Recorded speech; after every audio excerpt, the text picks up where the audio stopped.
Deseja a paz e a graça de Cristo Jesus.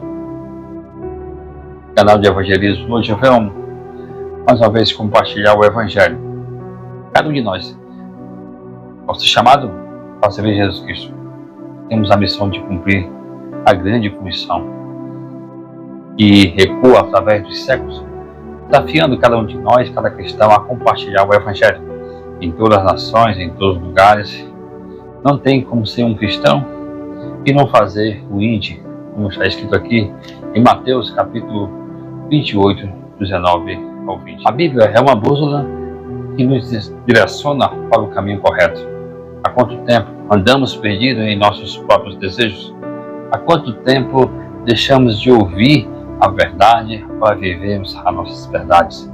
Precisamos de orientação para sairmos dessa rota e não leva para o engano, e essa orientação ela vem por meio das Escrituras. Aqui encontramos uma autoconfrontação para nossas vidas em relação ao nosso Deus eterno. O texto de hoje poderá lhe causar medo, desespero, mas o objetivo aqui é lhe trazer para a esperança em Cristo Jesus. Um assunto tão polêmico, mas que as Escrituras revelam o destino daqueles que seguem os seus próprios caminhos e, por outro lado, mostra o caminho para aqueles que vão viver em Cristo. Podemos dizer, texto de hoje, que vida eterna em Cristo ou condenação sem Cristo. Aqui em Hebreus capítulos 9 e 7, assim está escrito. Da mesma forma, um homem está destinado a morrer uma só vez e depois disso enfrentar o juízo. Temos aqui outro texto, Romanos capítulo 14, versículo 12. Assim está escrito: cada um de nós prestará conta de si mesmo a Deus. Queridos irmãos, se você morrer agora, imaginou para onde irá a sua alma? Peço a você que faça uma reflexão. Imagine você abrir os seus olhos e ver apenas escuridão, ouvir gritos que nunca cessam e sentir dor que nunca alivia. Esse lugar não é o céu, garanto. Jesus fala do inferno mais do que qualquer outra pessoa na palavra de Deus. Entre muitas características dadas por Jesus nesse lugar, ele disse que é um lugar de trevas, onde haverá choro e ranger de dentes. Aqui em Mateus 8, versículo 12. Eu não posso afirmar que esse sofrimento será eterno, mas posso dizer que os pecadores não herdarão o reino do céu, aqui com base nas Escrituras. E agora, imagine que isso é só o começo. Talvez agora você não acredite nisso. Você pode estar dizendo que o inferno é algo criado pelo homem, e é só uma ficção, um lugar irreal. Tudo bem, temos escolhas e tomamos decisões. Se o nosso ponto de vista estiver errado, aqui o texto de Mateus 13:50, nessa palavra Jesus diz: e lançarão aqueles a fornalha ardente, onde haverá choro e ranger de dentes. A salvação só se é alcançada em vida. Depois de morto, não podemos confessar Jesus. Não podemos mais nos arrependermos. O destino do homem é real. Tanto veremos para Cristo eternamente, como longe de Cristo para sempre. Aqui, João capítulo 5, versículo 24, assim está escrito. Jesus disse-lhe: te asseguro, quem ouvir minhas palavras e crer naquele que me enviou, tem a vida eterna, e não será condenado, mas já passou da morte para a vida. Temos escolhas, temos o Evangelho. João capítulo 12, versículo 48, Jesus disse novamente: há um juiz para quem me rejeita e não aceita as minhas palavras. A própria palavra que eu falei será juiz no último dia. Não temos desculpa diante do Evangelho. Enquanto pessoas aqui na terra desprezam o chamado de Deus, muitos zombam da mensagem da cruz. A maioria das pessoas vive para si mesmo e rejeita a verdade do Evangelho, porque o Evangelho é uma autoconfrontação entre a vontade de Deus e a nossa vontade. Bem, como eu estava dizendo, no Hades, um alívio. O fogo queima mas não consome. A Escritura relata que o choro é constante, mas ninguém escuta. Um lugar onde os sentidos são aguçados, onde cada lembrança do que se perdeu grita dentro da sua mente arrependida. Quando olhamos para o texto aqui de Lucas 16, da 9-1, esse relato de Jesus faz com que cada um de nós faça uma reflexão sobre as nossas prioridades e consequência de nossas escolhas. Um dos aspectos marcantes dessa palavra é a ênfase, a impossibilidade de retorno após a morte. Nesse cenário, temos de um lado o pobre Lázaro, desfrutando do paraíso, e do outro o rico em seu desespero no Hades. Nesse tempo, modernos, homens e mulheres, jovens, velhos, adolescentes, de todas as classes e religiões, estão presos em suas friezas espirituais, vivendo um evangelho que atende os seus próprios desejos e necessidades, e não à vontade de Deus. Muitos têm a vida focada nessas condições. Quando morrerem, irão clamar por a segunda oportunidade.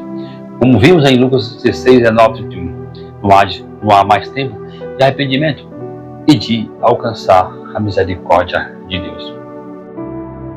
Alguém pode dizer, a culpa é de Deus? Claro que não.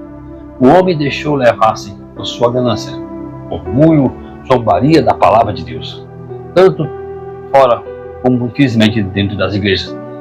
Em vida, o homem não busca um arrependimento genuíno. O Hades é um local sem esperança, e lá reconhecerão a verdade. Pessoas idólatras, falsas religiões, pastores que pregam por dinheiro. Imagine a cena, olhos esbugalhados pelo terror, eterno cheiro de enxofre, a carne queimada. Em Marcos capítulo 9, 56, Jesus disse, onde não lhe morre o verme e nem o fogo se apaga. Imagine que nesse local a paz e a esperança é arrancada de cada alma. A Escritura sempre nos alerta que os pecados não arrependidos levaria milhões para o Hades. Esses pecados não foram somente assassinatos, idolatria, como alguns pensam, foram as pequenas decisões também.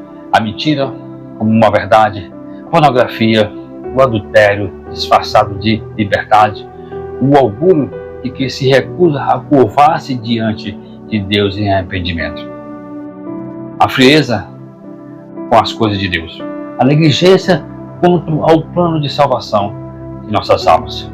Muitos preferiram continuar na mentira, na imoralidade sexual. O adultério é algo normal para tais pessoas, para muitas pessoas.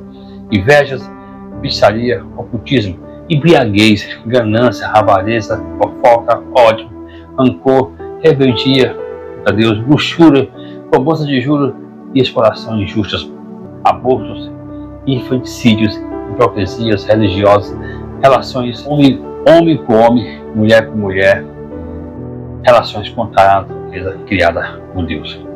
Quando lemos aqui Romanos capítulo 1, 24, de 2, assim está escrito, por isso, Deus entregou tais homens à imundície, pela concupiscência dos seus próprios coração, para a desonra do seu corpo e de si, pois eles mudaram a verdade de Deus em mentira, adorando e servindo a criatura em lugar do Criador, o qual é bendito e eterno.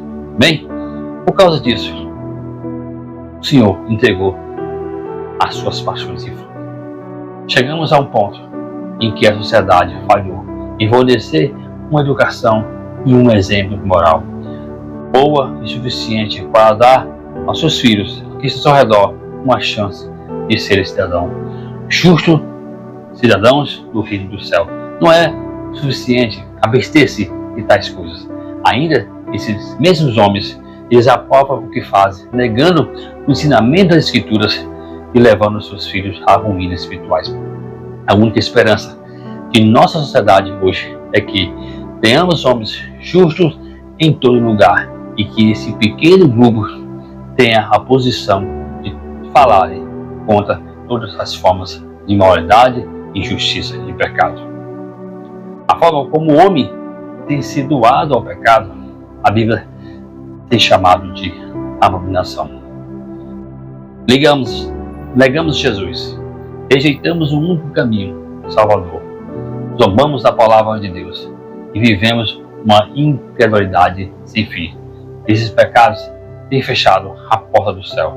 Hoje temos a escolha e temos a decisão em nossas mãos de confessar Jesus, céu ou Hades. Olhe para a cruz. Lembre-se do preço pago e tome uma decisão.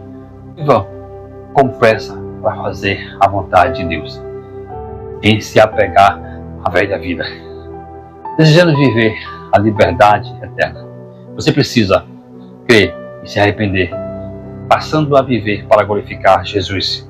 Seu coração só será livre se estiver marcado pelo sangue de Jesus.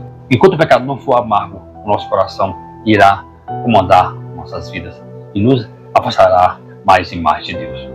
Nesse canal aqui de evangelismo, hoje, eu deixo essa mensagem de esperança em Cristo. O crente luta contra o pecado todos os dias, não porque ele tem medo de perder a salvação, mas porque foi salvo por Jesus Cristo. O Hades serve como um lugar de punição para aqueles que rejeitam a Deus e escolhem viver em desobediência aos seus mandamentos. Peço que façam uma reflexão de sua vida e suas escolhas. Juntos, podemos ser agentes de transformação, portadores de luz que dissipa a escuridão e restaura a dignidade perdida. Peço a Deus, Criador, que os abençoe e que cada um estude as Escrituras e o aprendizado e o ensinamento de Cristo plante raiz profunda em sua vida e também daqueles que estão em sua volta. Queridos irmãos, essa reflexão, eu desejo a paz e a graça de Jesus Cristo.